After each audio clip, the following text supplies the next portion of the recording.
اطہر من اللہ صاحب جاری کرتے تھے یا بندیال صاحب جاری کرتے تھے، منیب اختر صاحب کا ہوتا تھا یا ایجاد الحسن صاحب کا ہوتا تھا، اس وقت تو اس اختلافی نوٹ کے اوپر ڈنکے بجائے جاتے تھے، خوشی کے شادیانے بجائے جاتے تھے، بھنگڑے ڈالے جاتے تھے، اور کہا جاتا تھا لکھ کے سوشل میڈیا پہ پوسٹ کر کے کہ یہ جو اختلافی نوٹ فلان جج صاحبان نے لکھا ہے یہ پڑھنے کے لائق ہے، یہ ورتھ ریڈنگ ہے، اس کو نہ صرف قانون کے طالب علم پڑھیں، وکلا بھی پڑھیں، صحافی بھی پڑھیں، دانشور بھی پڑھیں، تجزیہ کار بھی پڑھیں، پاکستان کی عوام بھی پڑھیں۔ آئین اور قانون کو اس اختلافی نوٹ میں سمو دیا گیا ہے، بڑا زبردست قانون اور آئین کے مطابق یہ اختلافی نوٹ لکھا گیا ہے۔ اس وقت تو آپ خود ان اختلافی نوٹ کی بلے بلے کر رہے ہوتے تھے،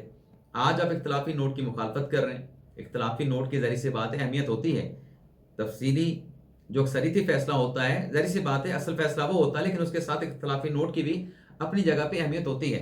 اب بہت سارے دوست کہہ رہے ہیں کہ یہ تفصیلی فیصلہ کیوں جی وقت پہ جاری ہو،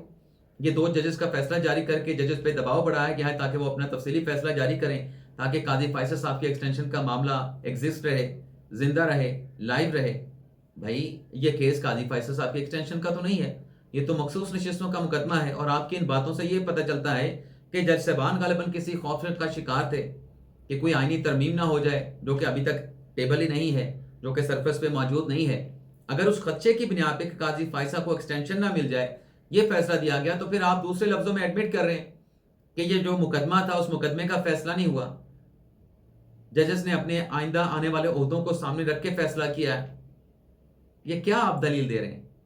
یہ تو آپ جن کے فیصلے کے اوپر مٹھائیاں، رسگلے، گلاب جامن کھا رہے ہیں، ان کا آپ ستیہ ناش کر رہے ہیں، ان کی کریڈیبلٹی کا۔ آپ کی اس بات کو مان لیں تو آپ تو ان ججز کی کریڈیبلٹی کے اوپر کوشچن کر رہے ہیں کہ یہ فیصلہ خود کو بچانے کے لیے کیا گیا ہے،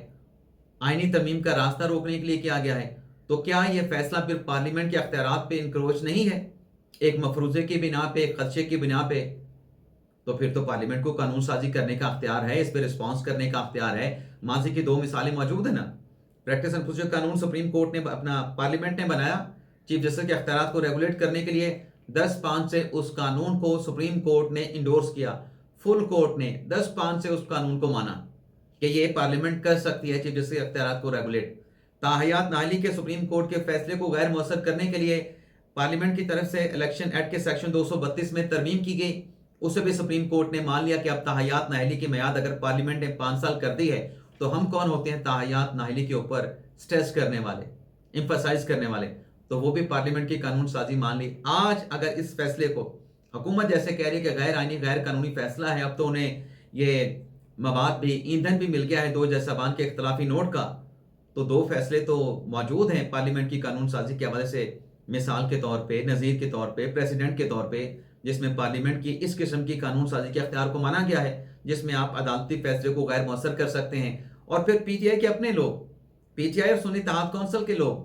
جس میں علی محمد خان صاحب اور صاحبزادہ حامد رضا صاحب ابھی چند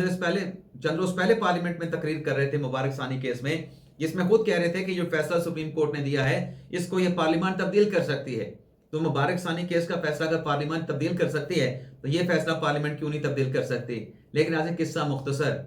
اس فیصلے نے جو ملک کی سیاسی منظرنامہ ہے، جو اختلافی نوٹ ہے جج صاحبان کا، اس پر بھی امپیکٹ پڑا ہے،